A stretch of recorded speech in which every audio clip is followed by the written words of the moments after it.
Looks good to me.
Perfect. Thank you for the intro, John. And yes, I would definitely reiterate the questions part. This works best when it's interactive. So please put in your questions. I'm more than happy to answer it throughout as John brings it up. And of course, we'll have some time for Q&A at the end.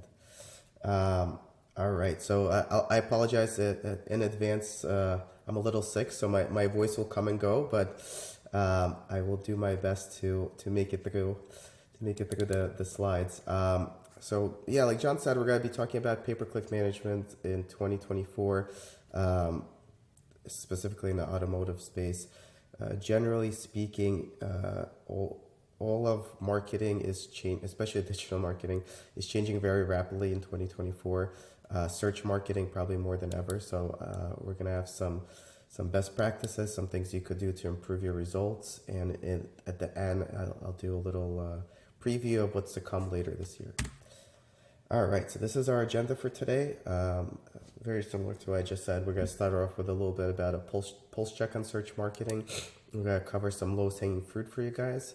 Vehicle listing ads we're going to talk about, which have become very powerful in the last 12 to 18 months. A little bit beyond Google, and then the future of search. I won't spend too much time about me, but my company is better. This is a better slide about SmartSites. So I'm the co-founder of SmartSites. We have 400 plus employees, thousands of clients. We double in size every 18 months, and I've been doing this with SmartSites 12, 13 years now. So tons of experience to share with you guys today. I personally get very involved in the automotive space. I speak at NADA, Digital Dealer, all those kind of events. I have a book out now that's literally called Automotive Search Marketing. So if anyone is interested, it goes into a little bit more detail about the kind of stuff we're going to be talking about today. It's on Amazon, Barnes & Noble's, and Barnes & Noble's physical stores. All right, PPC in 2024. So the reason why this is all still relevant for you guys and why search marketing in general, not just pay-per-click, is relevant in 2024 is because of this.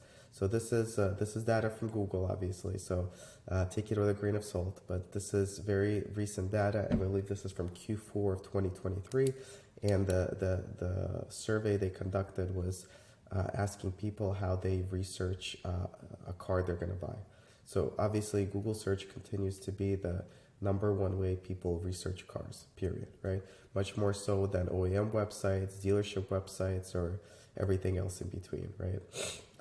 Makes sense, I'm sure, to all of you here because as a society, we become very search-centric over the last 10, 15 years.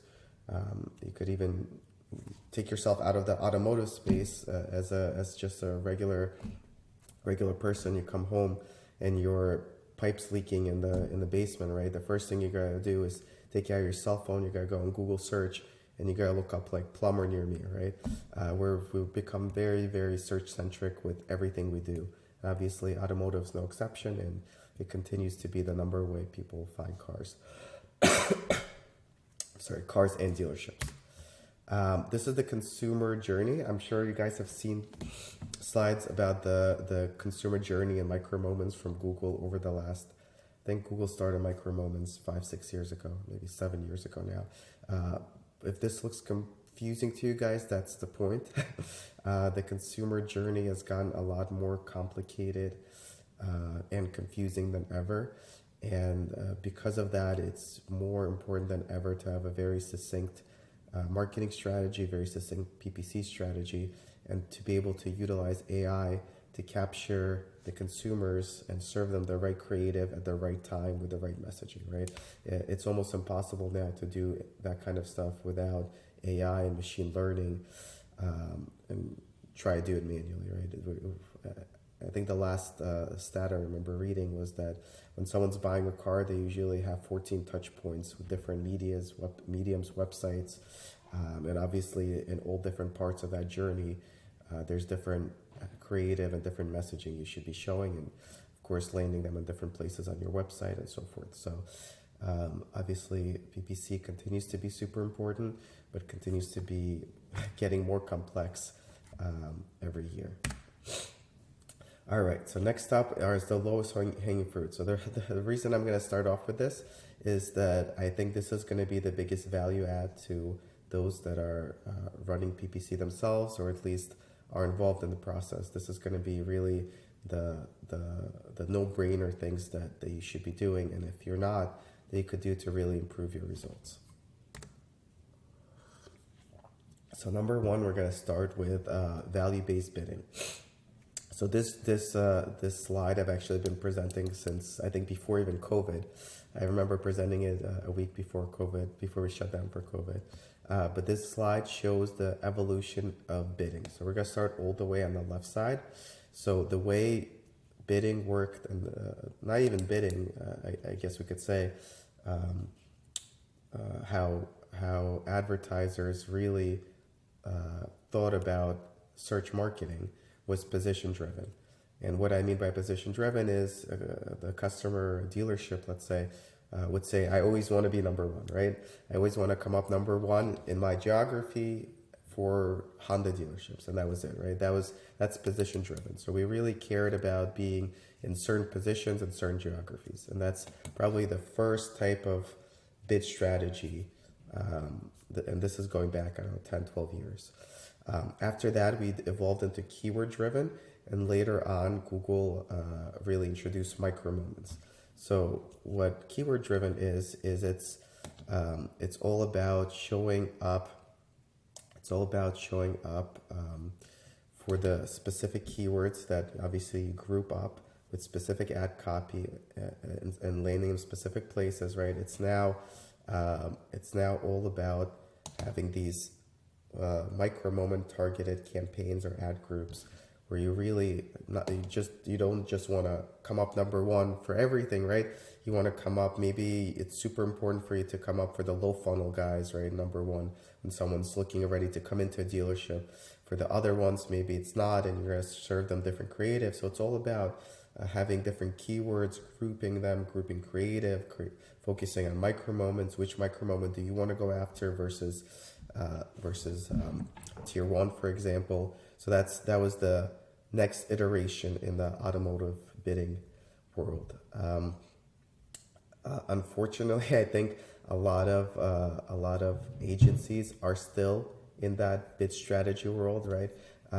For whatever reason, in the automotive space, a lot of PPC agencies seem to be a little bit behind the times, and there's a lot of reasons for that. There's a lot of compliance things, and things have to be pre-approved, and the manufacturer gets involved. So there's a lot of things involved that slow down the process. But for what it's worth, I see a lot of agencies are still in the micro moment world, right?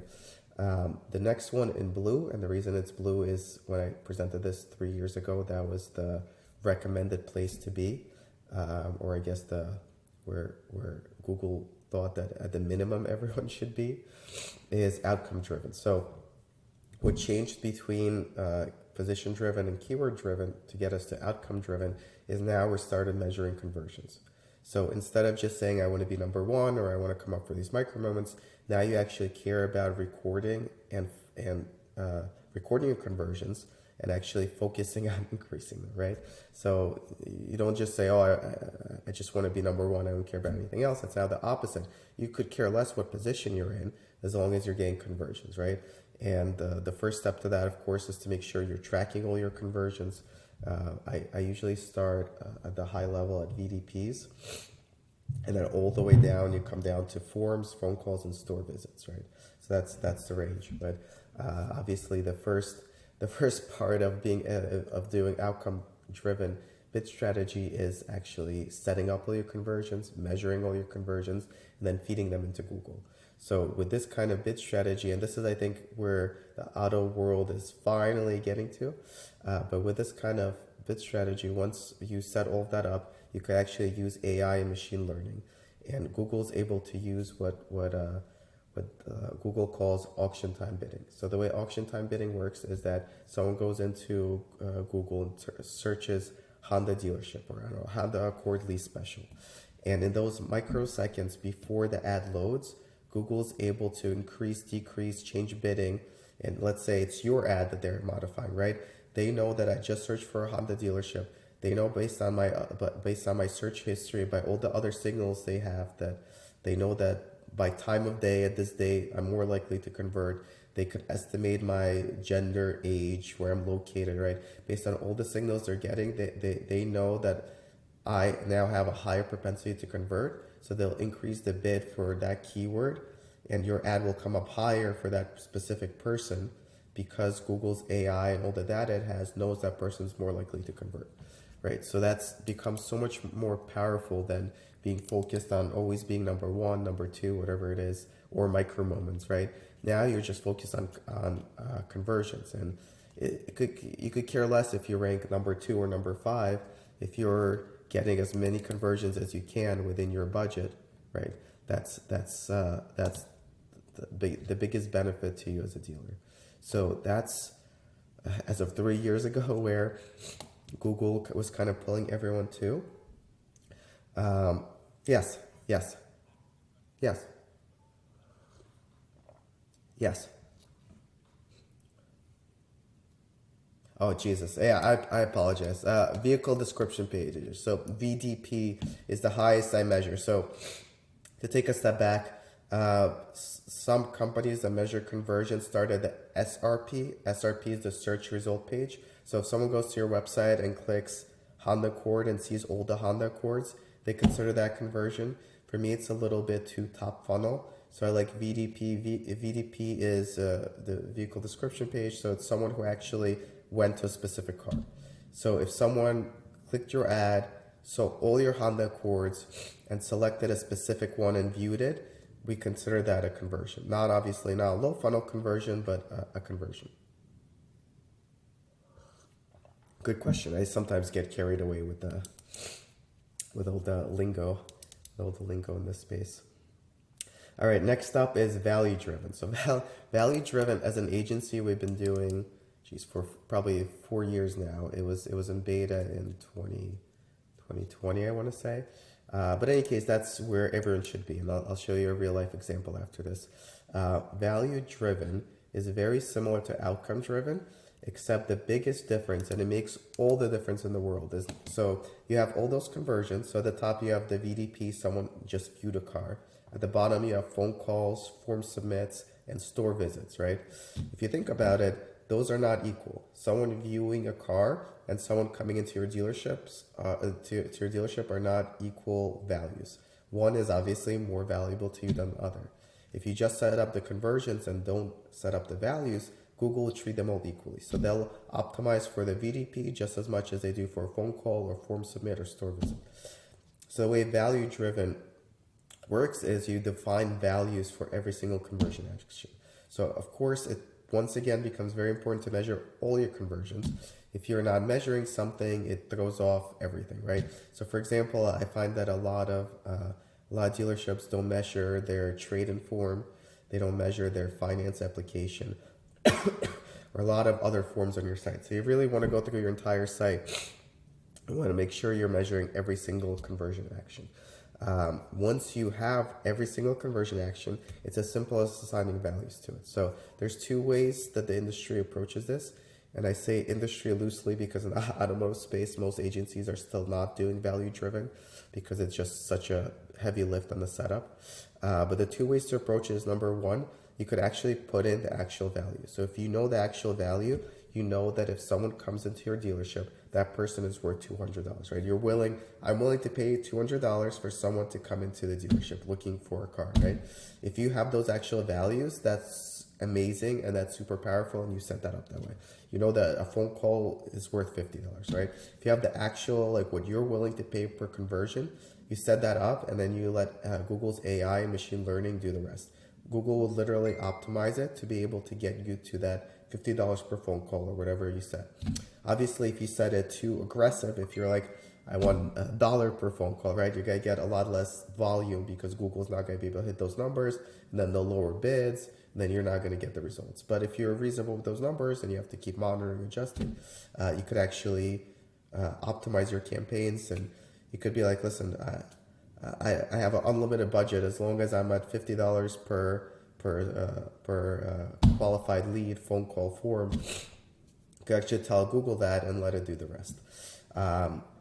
The other way to do it, if you don't have specific values, which is not uncommon, right? Not every dealership could quantify how much they're willing to pay for every type of conversion. The other way to do it is through ratios. So the approach there is you would put a VDP as 1. So whatever's at the top of the funnel, like a VDP, so someone viewed a specific car, you put that as 1. And then all the way at the bottom, let's say phone call, store visit, you put 100. So with the ratios like that, what you're telling Google is that a store visit is 100 times more valuable to you than a VDP. So that obviously is not exact values, but you're still giving Google the information that this kind of conversion is X amount more valuable than this kind. Any questions with all of this?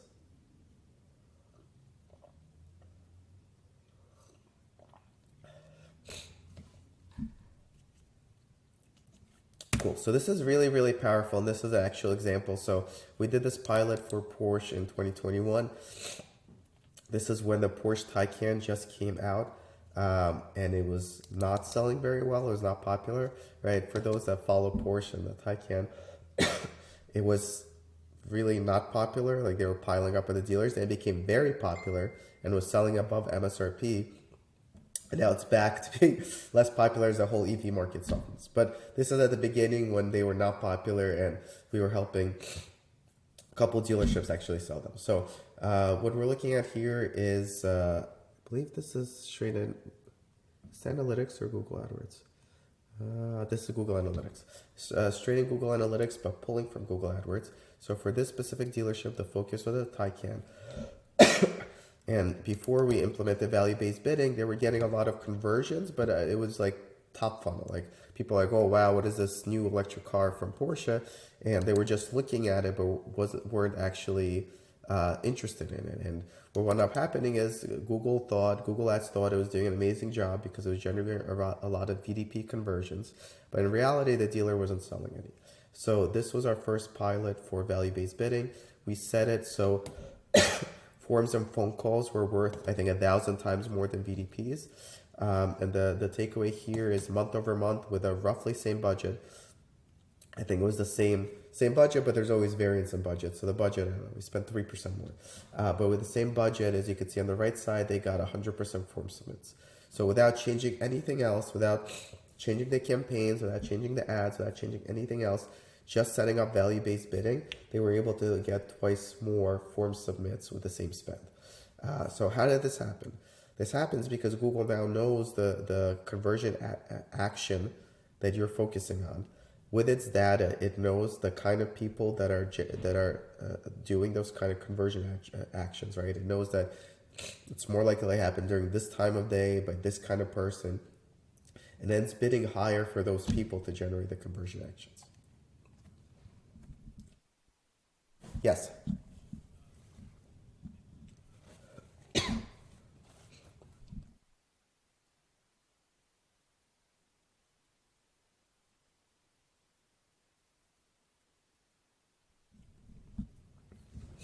Yeah, so good question. So if you started, the value of this experiment is that we were tracking this data already. So Google already had the conversions feeding in and already knew it. It just didn't know the values. But if you're starting from day one, it would not know it. You would need to accumulate a certain amount of data before you could do something like this.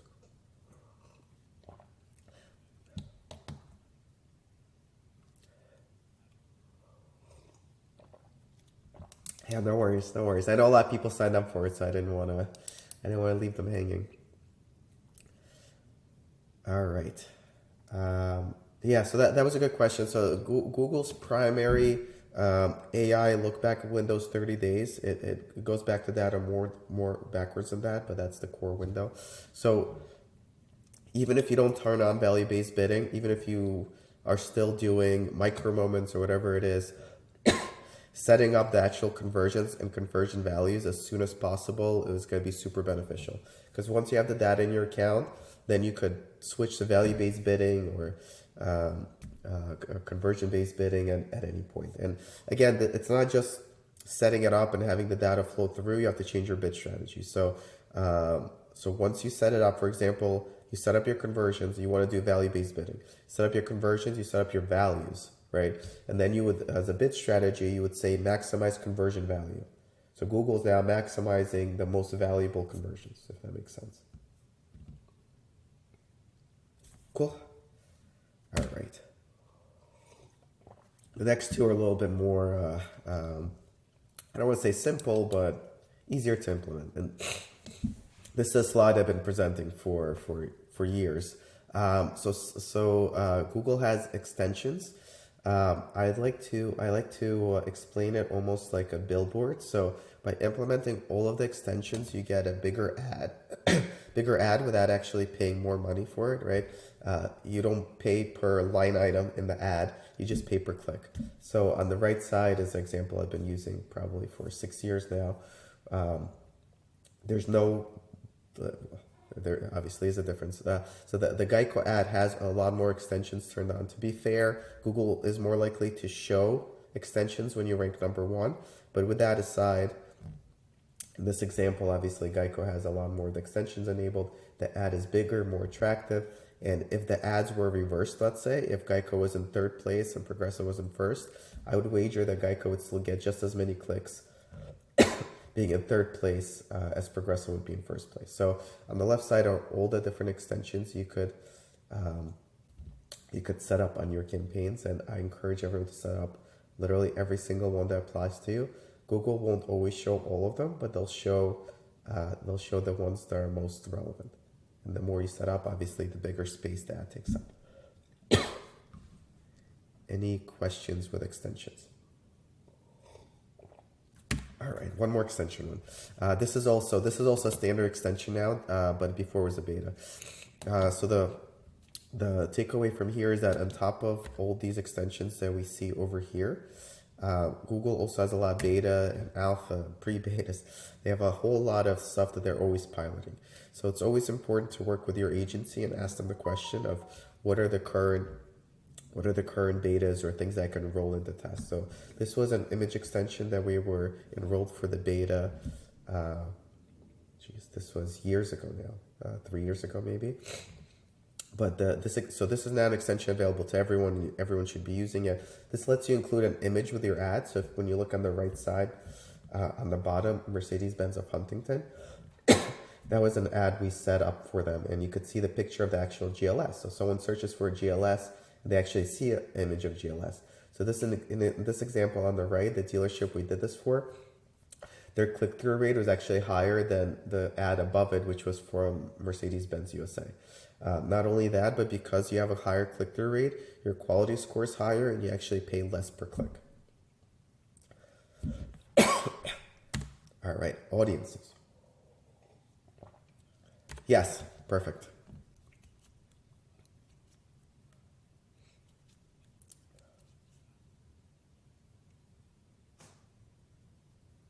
Yes, so every single extension do not cost more money. Good question. There's no extra cost from any extension, image extension specifically, because you can't even click on it.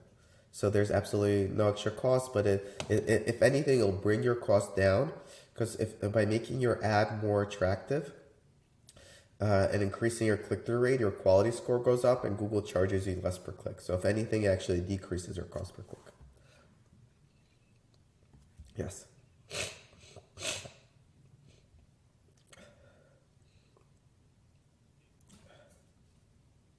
No, it's a good question. So image extensions still exist. So VLA, I have a whole deck I present on VLAs here. I'm just gonna do a couple slides later on, but all the data shows that the best results is actually running search ads in parallel with VLAs, and image extensions are still part of search ads. So good question, but it did not replace it.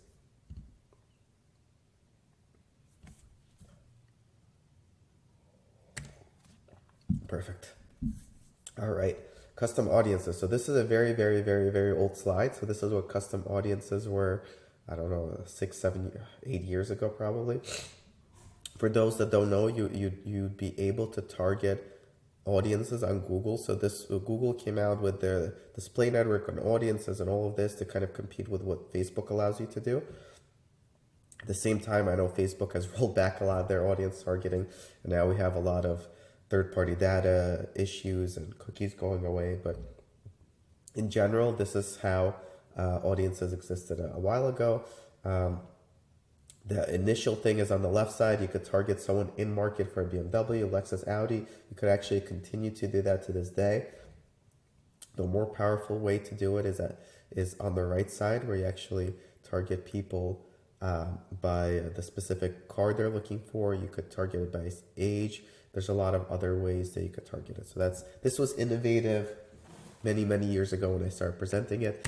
The newer way to do it is with custom audiences. So this is the true innovative as of a couple years ago. This slide is also a couple years old now.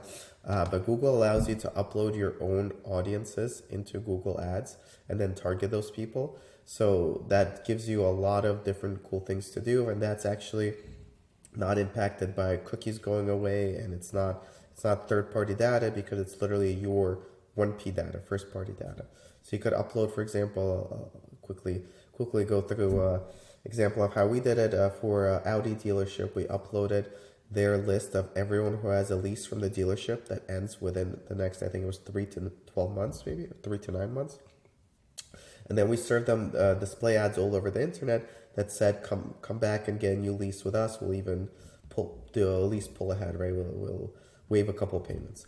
I think we had 50, this was years ago now, but if I remember correctly, we had 54 clicks on those ads. The ads are super cheap because they're on the display network, not on Google search itself. So it was $1 a click. So the dealership paid $54 for that. And out of those 54 clicks, half of the people wound up getting a new lease with that dealership early that might have wound up going to a different brand. So really, really cool things you could do with audiences now with Google.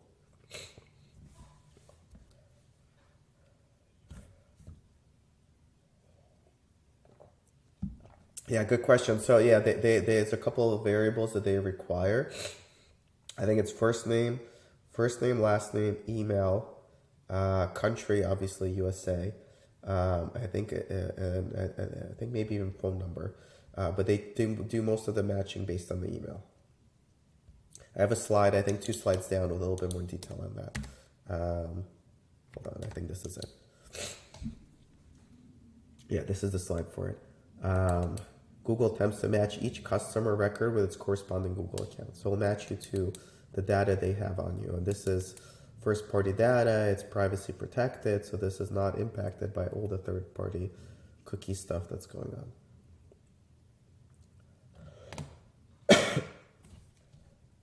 Oh man, good question.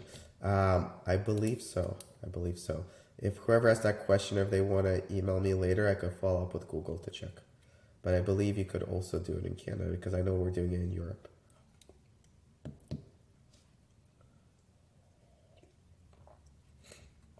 Perfect. Another cool audience tool that people don't know about, this actually lives within Google Ads and has always been there. So I would call it a often missed tool. So I'll read it through the screen so everyone's on the same page of what it is. So you could go into Google and create a custom audience based on what people search on Google, and then make them into an audience. So for example, I'll read it through. So here in this case, we put in competitors of a BMW dealership we work with. So we made an audience of people who search for any of these terms on Google. right? So we're literally creating an audience of people who search for their competitors, and then we're going to show them display ads all over the internet saying how good this specific dealership is and how good their reputation is, right? And it's fully compliant because we're not bidding on the other dealerships' names. We're just creating an audience of people who search for other dealerships. Does that make sense? And there's so many applications of this, and this is a native tool within Google Ads. You could create an audience of people who search your brand name and then actually wind up showing them your 5-star reviews and reinforcing your brand, right? There's so many different applications. I don't know, create an audience of people who search for a car that competes with one of the cars you sell. And then sort of a display banner saying, yeah, better pricing or whatever. The Honda Accord is better than Toyota Camry, rated 5 stars, or like 30% better, 30% cheaper. I don't know. So many different applications, and it's fully compliant again because you're not bidding on these terms directly. You're creating an audience of people who search for these terms on Google.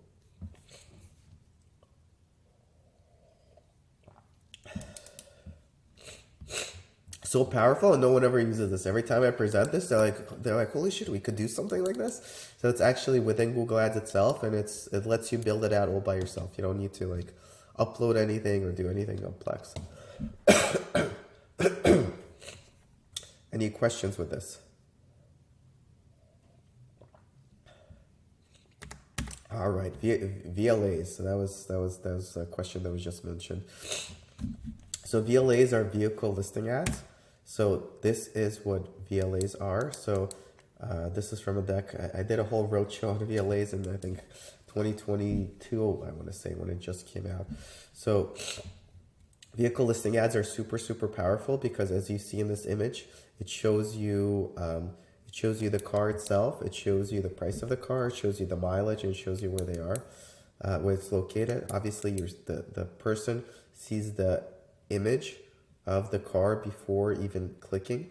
So when they do click, it's a super qualified, I don't want to say lead, but super qualified click because they already know the exact car they're interested in, right? Here's another slide on it and a little bit more about how it works. So these have been super powerful. I know people have been doing it for both used and new cars. For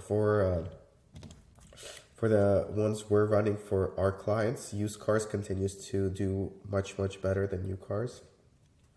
And the reason for that is, if you think about it, for a new car, everyone's going to have a similar image. It's going to be the same MSRP price and 0 mileage, right? All the biggest differentiators that are present in VLAs just lend themselves a lot better to used cars than new cars. There's a lot of campaign structure and a lot of really things you could do with it. I know a lot of companies that do it are kind of set it and forget it. You have to set up a feed first, and then the feed goes into Google Merchant Center and Google Ads. So there's a big setup component, but after that, I know a lot of companies just literally set it and forget it. But there's a lot of ways you could differentiate it a bit differently. And some of the examples I have up here is you could separate your low mileage cars from high mileage cars.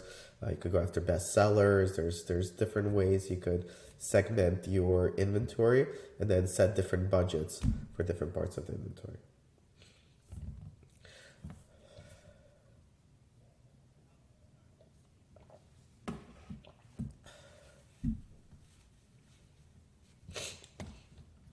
Yeah, good question. So with VLAs, they surprisingly work right off the bat, right? There's a big setup component, but once you're set up and running, I've never seen them not work, right? Because you're paying so little per click, and someone who's clicking already is interested in that specific car and already knows the price point and the mileage on it, that there's really like no question mark for the consumer. So even if you are doing a shitty job recording conversions, it's still gonna work super well. It's very hard, especially for used cars right now. It's very hard to screw this up. And here's an example of a couple points before I give you the example. So VLAs in the last couple of months moved into what Google calls Performance Max. So good and bad, right? So VLAs themselves before just served on Google. So as you could see in this example, someone searches 2019 SUVs, you get 2019 SUVs. So working that way, being on Google, was really, really good, but the volume was limited. Like if you wanted to spend 20 grand on VLAs, it was just not possible. So Google made a transition to performance max campaigns. What that means is they'll still serve here on Google in this way as you see in the screenshot, but also serve outside of Google on the display network, on YouTube, a lot of different places. So the good news is the volume now is much higher and you could spend a lot more money. The bad news is the quality has gone down a little bit, but given everything, it's still a very, very effective way to advertise used cars. So this dealership in this example is spending $16,000 a month just on VLAs. So there's a lot of potential, right? As I showed you guys in the previous slides, you always make sure that you're recording conversions. For VLAs, I don't even do VDPs because every click would be a VDP because VLAs land you on the specific car. So we exclude that and we only do bottom funnel conversions. So in this case, for a 16 grand they're spending, they got, I don't know, just looking at the screen, 176 click-to-calls, 24 form submits, 19 more form submits, 453 calls straight from the ad, 120 click-to-calls, and 380 store visits. So if you do the math on all that, just eyeballing it, they're definitely spending less than $20 per lead. Again, this is just used car. For new car, it doesn't work as well. And this is a Toyota dealership. Toyotas do better than other brands right now. But this is super, super powerful. This dealership in this example stopped older third-party advertising. They stopped Car Gurus, Carfax, like Edmunds, and specifically just do VLAs themselves and have been doing just as well, being able to advertise their inventory themselves instead of relying on third-party platforms.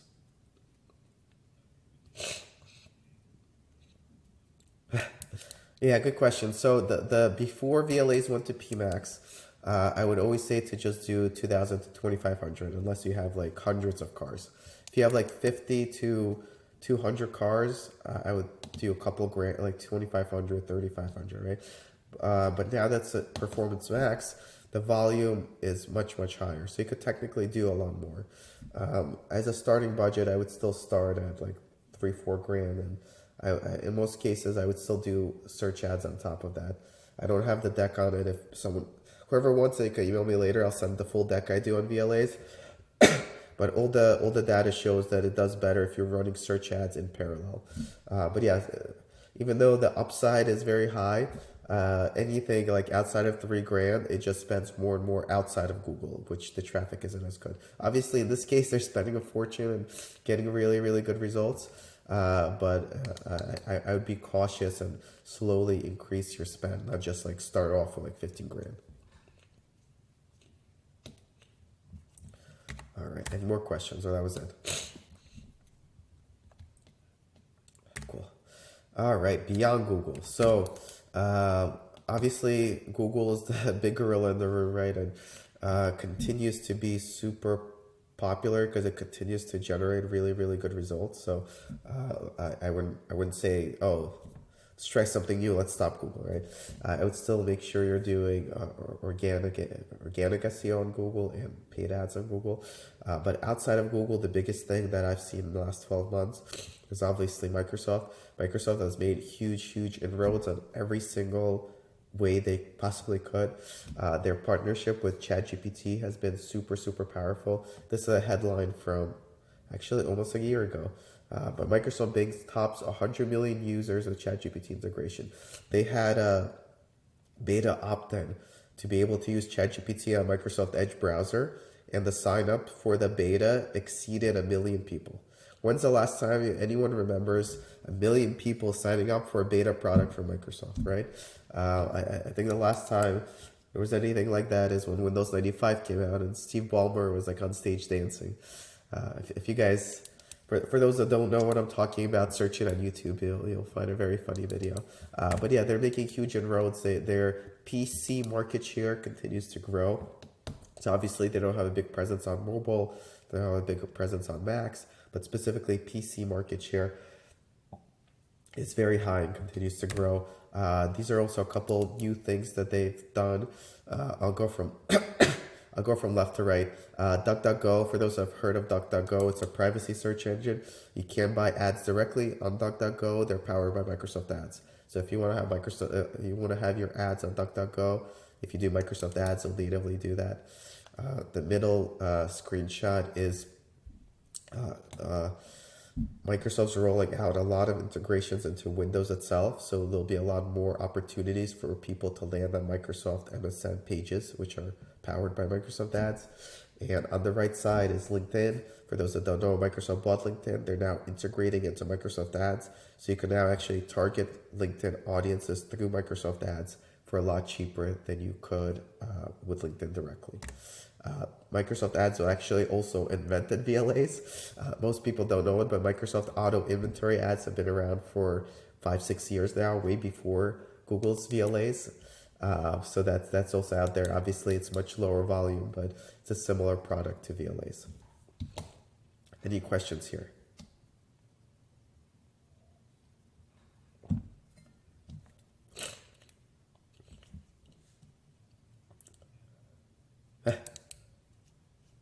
So VLA, if it was VLAs, you have to submit a form to get it approved. Oh, for Microsoft. So Microsoft inventory ads in Canada are not working. That was the question. Cool. That's also another one. Email me. I'm gonna email my Microsoft rep. I believe it's by I think it was invitation only. Now you could invite yourself, but your agency would have to talk to your Microsoft rep to be allowed to do it. If you don't have a Microsoft rep, email me and I could see if our rep can help you. All right, almost done. So future of search. So we went through a lot of all this stuff that I've really been, to be honest, presenting for a couple of years now. There's a couple of things that are new, but all that stuff's been really very similar over the last, let's say, 12 to 24 months. However, there's a lot of changes coming in search.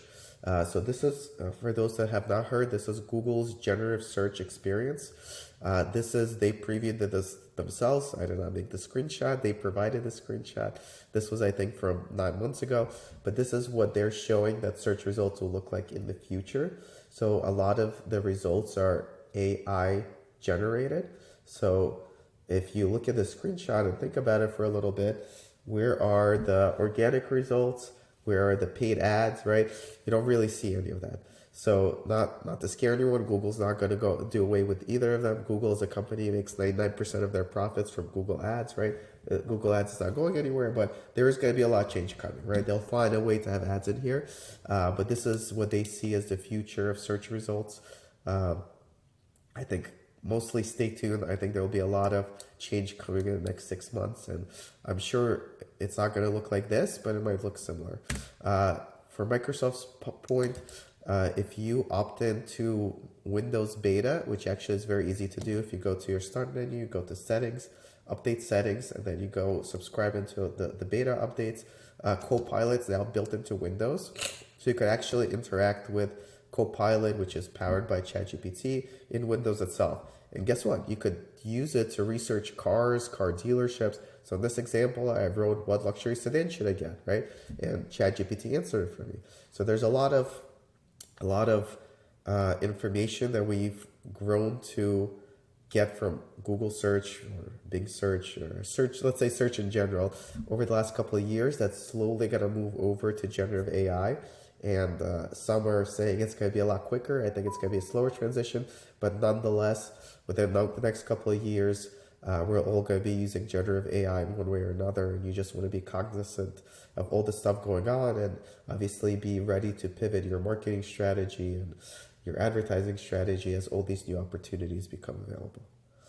And I know I'm a couple of minutes over limit, but that was it. If you want to connect with me on LinkedIn, you could take your phone out and scan the QR code. That'll get you straight to my LinkedIn profile. And with that, I'll open it up for any remaining questions.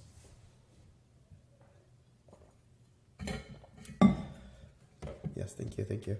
Yes, very, very condensed. I could send the slides over after if anyone wants it. I could answer questions over email. I know I've done this session for a 20 group, and it was, I think I did it for 2.5 hours. So this was like super condensed. Yep.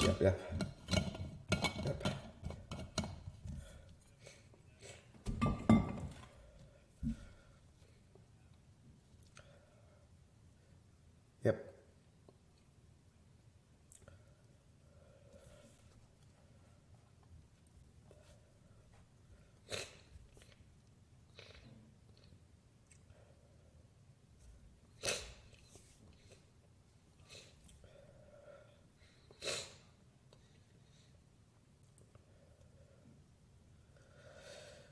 Yeah, it's a good question. So I think the best results always come when the dealership's involved, right? No matter who it is, it's better than having nobody involved.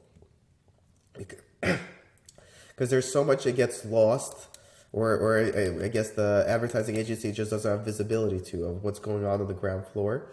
Who is it?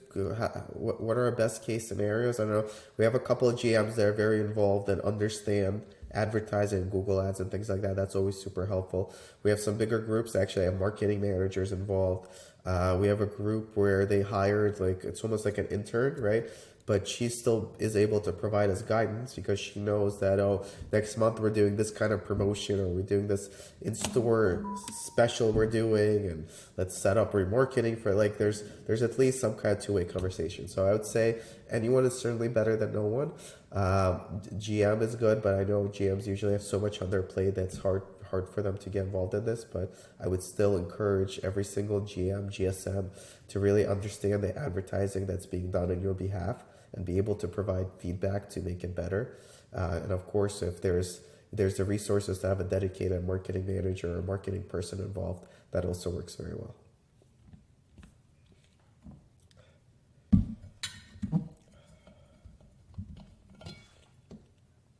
Perfect.